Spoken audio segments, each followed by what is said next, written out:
I'm Jacqueline. And I'm Joey. And welcome to the MCM LootBox, the variety show featuring everything nerdy all around Montgomery County, Maryland. If you're new, be sure to hit like and subscribe here on our YouTube channel at Montgomery Community Media.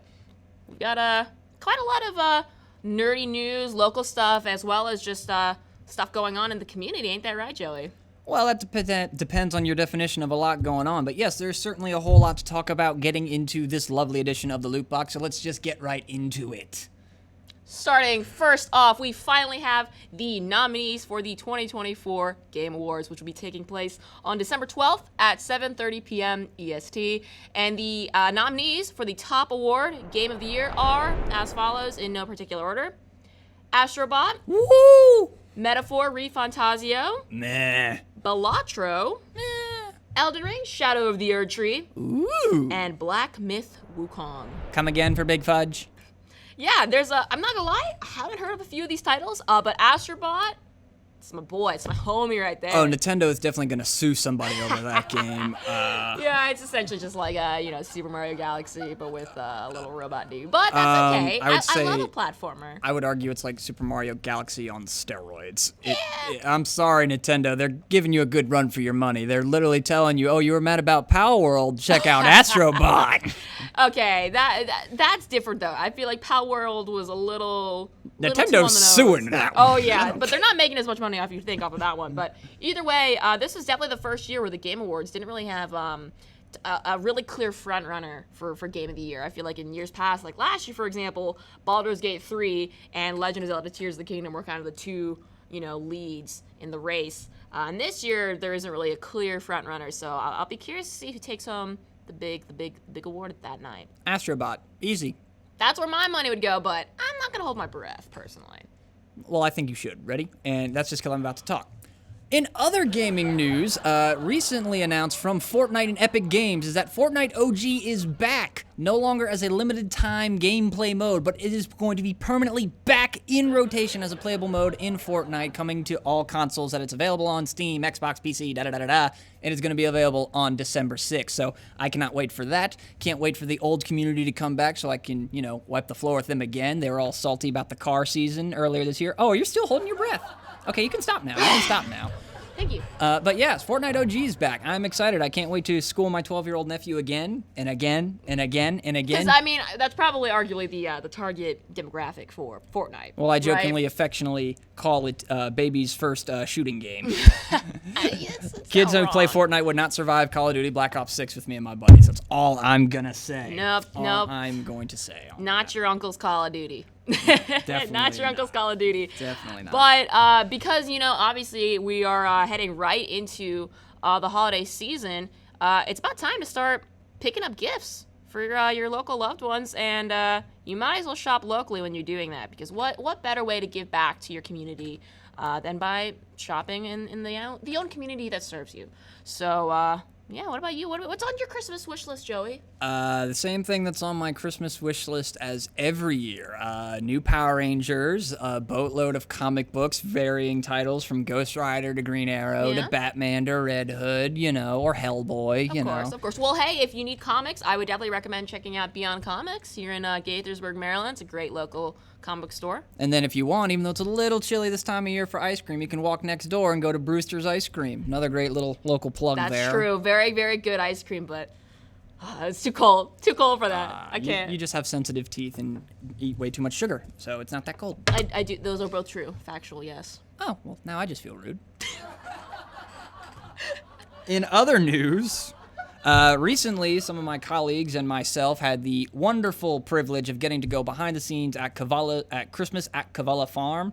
They are the same farm and family that puts on Markoff's Haunted Forest every year here in Montgomery County, Maryland. Kind of a vibe change, but I like it. I believe it's out of Dickerson, just outside of Poolsville. Okay. We actually recently got to go behind the scenes and take a look and see what goes into turning this haunted forest into this magical, mystical Christmas Winter Wonderland. Exactly. Yeah. So, take a look. It's a lot of fun, and I guess beyond that, we'll see what else is in the loot box. This is the MCM LootBox, brought to you by the Montgomery Community Media for you, the Montgomery County, Maryland nerdy communities. Get your local nerd news, reviews, fun facts, and more here in our loot box.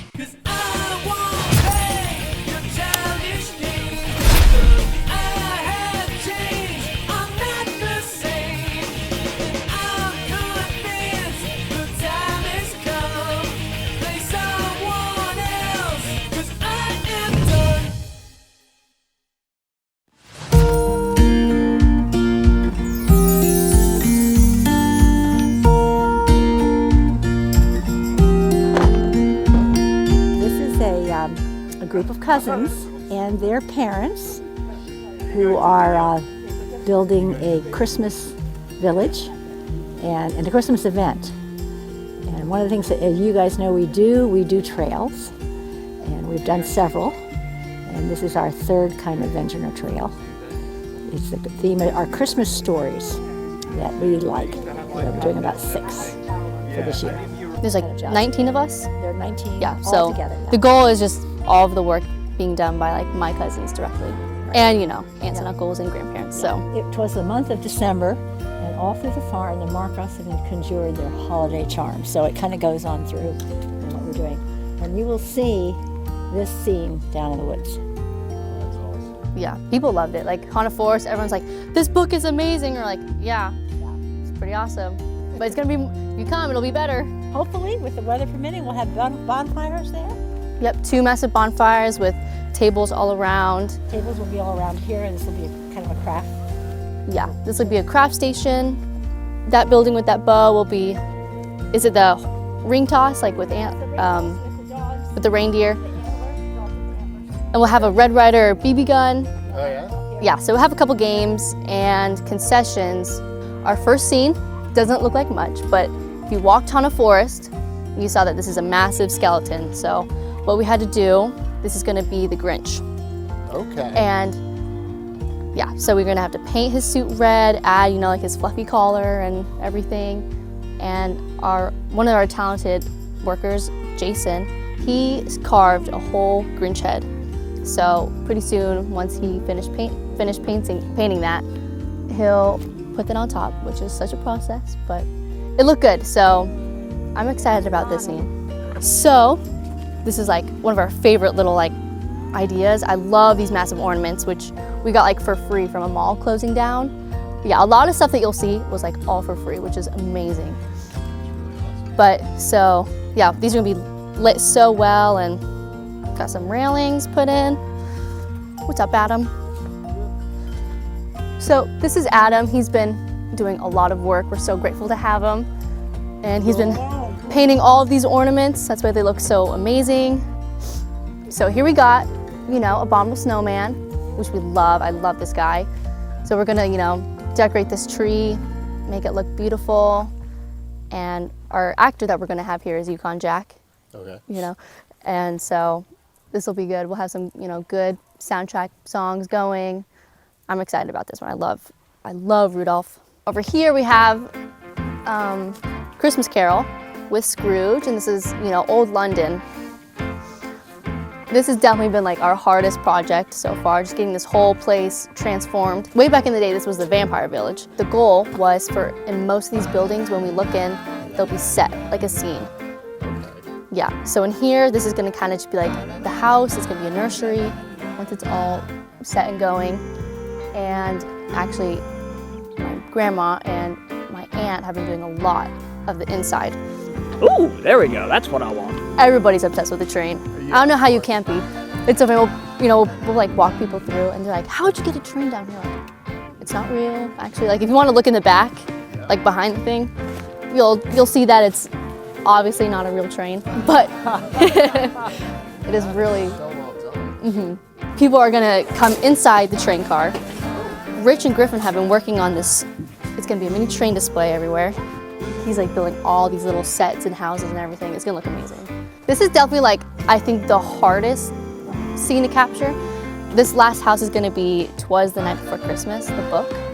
And, you know, on a forest, this is a scary manor. So this has been kind of hard to get the vision for, but. This was Haunted Mansion, yeah. Yeah, the doll, yeah. So my Aunt Natalie, she's in here and has been making it like a cozy, like 1950s feel. That's the era that we're going for.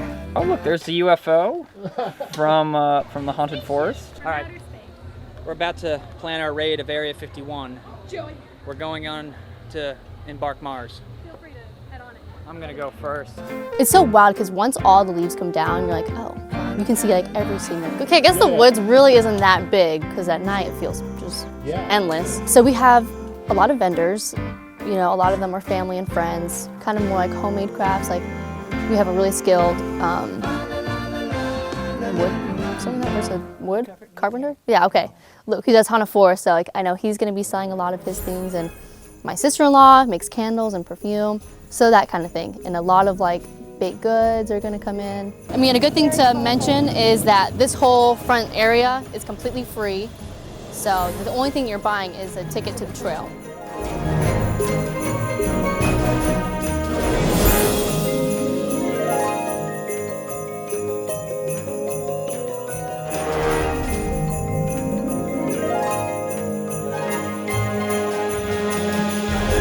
So today we have the Salgado Family Christmas display, and it's up from Fridays, Saturdays, and Sundays, weather permitting, and it's open to anybody in Montgomery County, Maryland, or anybody around the states. We have different people coming from different states, different parts of Maryland.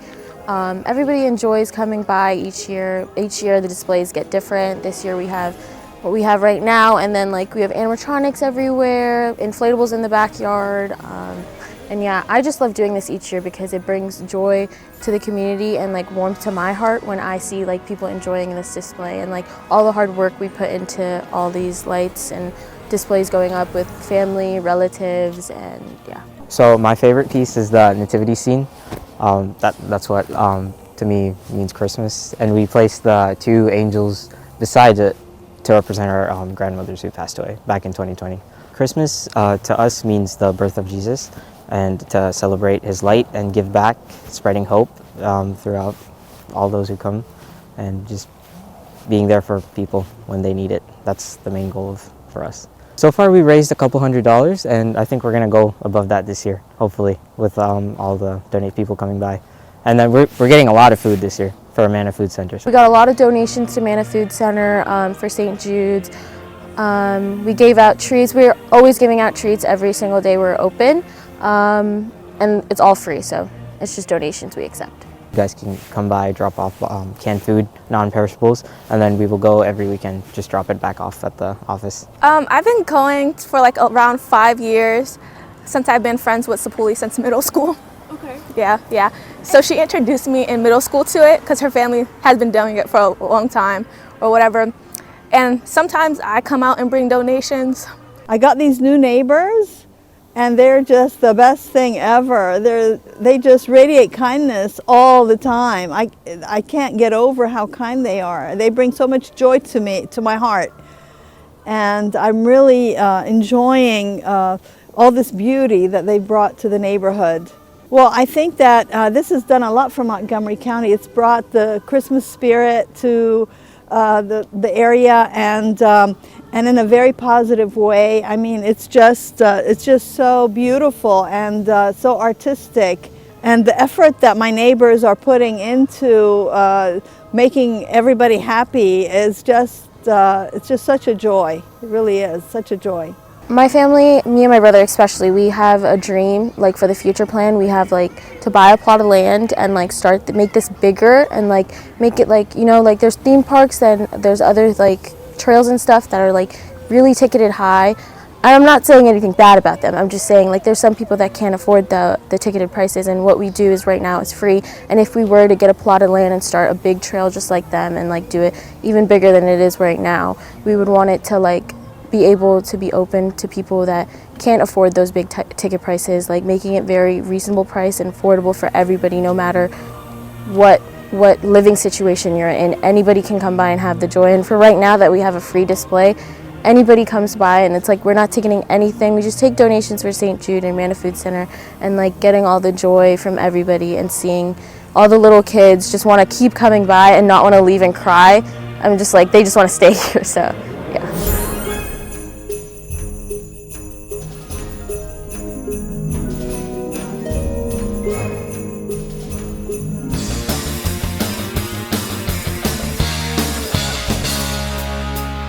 So Magic the Gathering is a trading card game. That means you buy packs of cards, and inside of them there may be random cards that you're looking for to build a deck. There are several ways to play Magic, but the most popular ways involve collecting individual cards called singles and then building a deck. Magic is a game of resource management where you have a resource called mana, which is produced by lands. The idea of Magic is kind of that you're a wizard or some superhero-like planes-traveling interdimensional character that can summon armies and cast spells and manipulate fates. And two people play against each other, much like a game of chess, doing strategic moves to draw cards from their deck and then play those cards, aka cast them like a wizard casts spells, and then battle the creatures that generally are in decks in order to determine a winner. Magic is played in best 2 of 3 matches, so you'll play 3 games in a row, and whoever's won 2 or 3 of them will win that round. And Magic's often played in tournaments, and that's the way that I think has historically been most popular. I created something called the Washington, D.C. Old School Magic Club, and our sort of mascot is the Darilor, the team of people who play under that moniker called the Dice City Darilors. That's our Old School Magic Club. So we get together now and then and have 93, 94 Magic. We put on big tournaments, and we've actually been internationally recognized for the tournaments, putting on one every year at the Legacy and Vintage North American Championship, which is called Eternal Weekend, usually in Philly or Pittsburgh, and we will often rent out an off-site event to have an official, unofficial Old School Championship. So the original game was created in 1993 and 1994, and the original Magic the Gathering set used card backs, which to this day have not changed and are still look like that. And so this card back was used in 1993 and is used in 2024 and beyond. That allows the cards, when they're shuffled up together, it allows them to have a uniform look. Magic has this awesome history, but it can also be hard for new players to get into. We are often the place for you to get started, get your packs, but really learn on your own. These days, Magic is very easy to pick up and play, learn with some friends, go on YouTube. That's something that didn't used to exist. It's a resource we have now.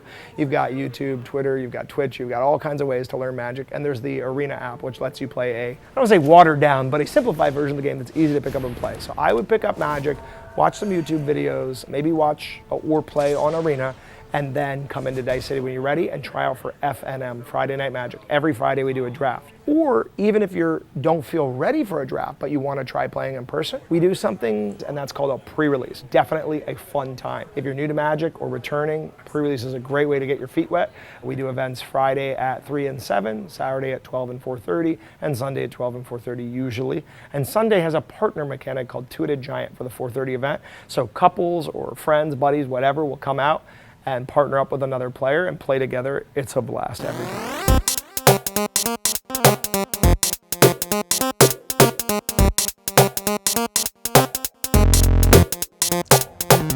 And welcome back. We're going to be doing an interview over a game, and today we have Dogwood Gaming. So my name is Jake, and do you guys mind going down the line and telling us your names and your titles? Sure. I'm Sam Martino. I'm the CEO and one of the founders of the company. I'm Sema Koga, and I'm lead artist. And if you want to quickly share your name. I'm Tyler Ulsh, and I'm the creative director. Perfect. All right. So before we get into this, tell us the background of your, how you guys got started. Yeah. So I was in my second to last semester of college, and I was doing political science. I had gotten a recommendation to do law at Georgetown. I was going to go there and be a lobbyist. And I had friends whose parents were very high up lobbyists in different companies in DC, and I've never seen such miserable people in my life. And my thought was just, what's the point of working so hard? You have all this money, and then you're miserable. What's the point? So I was playing Dungeons and Dragons with a couple of my friends, and we wanted to play in the Mass Effect universe. We were all big Mass Effect fans, and we couldn't find anything, so we said, we should try and write our own, just as something to do. And it was 103 pages based on Dungeons and Dragons 3.5 of how to play that in the Mass Effect universe. We had a whole bestiary and everything. And after that, we were like, what if we tried and made video games? Like how hard could that possibly be? And so one of the other founders and our writer, Dave, I was at his house one night, and he was like, okay, so we make this game, and it's nature versus technology. And I was like, okay, do we have anything else? No. All right, and that's exactly how we got this game. And I mean, honestly, the whole thing was started. There was a cafe on Rockville Pike called Sam's Cafe, and I started going there 2014 when I was in college at Montgomery College, and I cannot tell you the insane people that I met there. Like my entire studio, everybody who works for me for the most part came from Sam's. I learned a lot from doing this, and not just it being the first like video game I made, but like you really have to work within limitations of what you're doing, because RPG Maker has hard caps on things. Like, you can only have 1,000 variables, which that sounds like a lot of variables, but when, I mean, you know, like if you're doing like a JRPG, you're gonna hit 1,000 choices pretty quickly. Right. And like that was a huge issue we had, where like I had to be considerate of that towards the end of the game, where I'm like, oh, I only have this many pages that I can actually like work with still. Right. What are you looking for, Tyler? I missed the... Oh, there's these. So we had to make a special item just for Tyler. I think it's the. Yep, there it is. There you go. So we had to make they're called sanity pills, and they work as a repel, because there is so much combat in this game that like trying to get through it is like it's a grind. You know? That makes sense. So like it was like after I think probably the first 20 hours, Tyler was like, "Yeah, I'm gonna I'm gonna go and use the developer tools." But there really aren't very many RPG Maker games. Like one, and I don't necessarily think that's the fault of the engine completely. Right. But like. You know, I mentioned Steam Greenlight being such an issue for RPG Maker. I mean, there must have been so many games that would have just never had a chance, because if your game's made in RPG Maker, you're never going to get through Greenlight. The only reason we got through, because we had the exact same problem, where we got to release, and I went through Greenlight, and it was just negative comments. RPG Maker trash, downvote. We're like, we're not going to get through Steam. All that work for nothing. It was right around when Steam was getting rid of Greenlight, so they were transitioning into their new thing, which is you pay $100, you're on Steam. Like that's like, of course they have like they like watch things, and you can't just push anything. But like for the most part, that was like most restrictions are gone. But I was still stuck in the Greenlight process, and like our thing was going to expire, and I was like. On the day of release, this was happening. It was like it was going to expire, and we weren't going to be able to release. And I'm like emailing every contact I can find for Valve, every support, every help. I find Gabe Newells on Reddit, and I'm like, you know what? I'm going to try. And I email him. 5 minutes later, push through, approved, immediately on Steam. Wow. And I'm not saying there's no way to know that that's what it was, but I just think it's funny that literally 5 minutes after I sent that email, it got approved on Steam. So, and because like honestly, there was no way we would have gotten through otherwise. And you know, even with the amount of stuff we have that isn't from RPG Maker, there's just no way.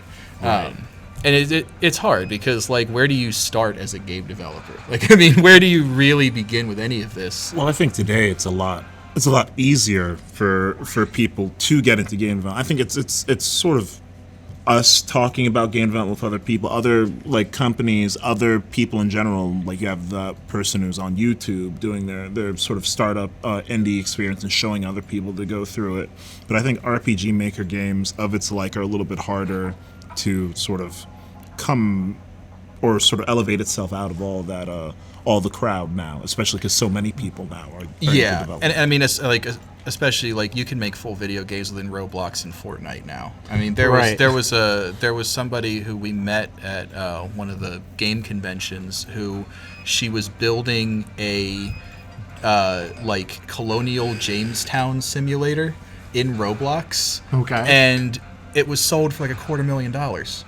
Like as that Roblox game mode was sold for $250,000, and I'm like, that's incredible. So like, the opportunities I think are there, but you know, would something like this have done well with all the stuff coming out today? I really don't know. I love getting to make video games because I feel like we have done like some of the coolest, most interesting things. We're working with this vintage car museum up in Rhode Island called the Audrain, and we just did for their Auto Week, they have racing simulators. So there was a race that took place there in 1901. So we rebuilt the racetrack exactly as it was and rebuilt the car that was raced there in 1901 so you can race this thing. And they have it in the exhibit. So you can see the real car, and then you can race the actual thing right next to it in the simulators. That is so cool. And we actually, the racetrack had been listed in the wrong place for over 100 years. We actually, because of NASA, that actually keeps really fantastic like height map data, you can layer it over like Google Maps and you can find where things were. So because of NASA, we have the exact height data for what that track was, and we could import that into Unreal Engine. So the geography is exactly as it would have been if you were driving on the track for real, as it was 100 years ago. That is actually really cool. Yeah, and like I've seen people, like, you can do it for anything. Like if you're like, I want to make an island like game, you can just go on this site, grab like Cabo Verde, and you've got the whole map. You can just put it in as the whole, and it'll load all the geography and everything. You can scale it to whatever you want. Like, it's crazy what you can do with it, and like that's really fun for making landscapes. Anybody can do that because they just provide that for free. That accuracy is a big part of, I would say, most of what RMR is. Like, how many different museums and different car shows you guys go to get accurate measurements and designs for the cars that you're recreating? Yeah, it's been really nice that like nobody's really done a vintage racing game before. So like when I went to museums, they were like, oh, of course you can have access to our collection. It's been incredible because like these are cars that are millions of dollars and you'd never be able to do anything with them, and like the museums are worried about the preservation of these cars. I mean, you know, for anybody that's into classic cars, you go to any Cars and Coffee or any car show, and the median age is going to be 60 plus, and it's just like, and it's not that I think there's a lack of interest in the cars, it's that it's so hard to get into. I mean, you're looking at like a $50,000, if you're lucky, investment into this car, not counting what you have to do to fix it and restore it. And then like, you know, the race car that we had in that simulator, it's a $3 million car. Like, it's from 1901, irreplaceable. You will never be able to drive that thing. There is no way that you will be able to personally drive it. So this allows us to actually recreate them, and it's interesting because nobody's done it before. Like, it's so much trial and error we have to do in like Unreal Engine. I mean, we had to build a whole car system from scratch because modern cars can't read the information from these cars from over 100 years ago. And I don't know, it's like looking back on like this and like what I could do in RPG Maker, what I could do now in like Unreal Engine with like with that is just crazy. Well, thanks for joining us over here at Montgomery Community Media on the LootBox. So how can our viewers reach out or see what you guys are up to? Yeah, so for any of our games, if you look up Dogwood Gaming on Steam, everything will pop up. That's where we do all of our releases. And if you want to wish list Borderline, that is on Steam right now, and you can find it there. But if you're interested in anything game development-wise, if you want to talk about the studio or the company or anything we're doing, like, we have an email form on our website, which is dogwoodgaming.com. It's also where all our demos and everything will be. Also on our website, there should be a link to the Discord. If you want to communicate with us, reach out, potentially partner with us for any sort of project you want to get into game development, or you want to partner with some sort of project or idea that you have. While we do not stream anymore, we should still have the backlog, some of our older streams, including development streams, if you want to see some of the work that we've done in game development from a lot of different angles and a lot of different slices of it. And while it'd be very rarely, we might pop in there every now and then, so checking us out there would be a good way to know what we're up to. Well, thank you guys for coming over here, and thank you guys for watching. We'll be right back.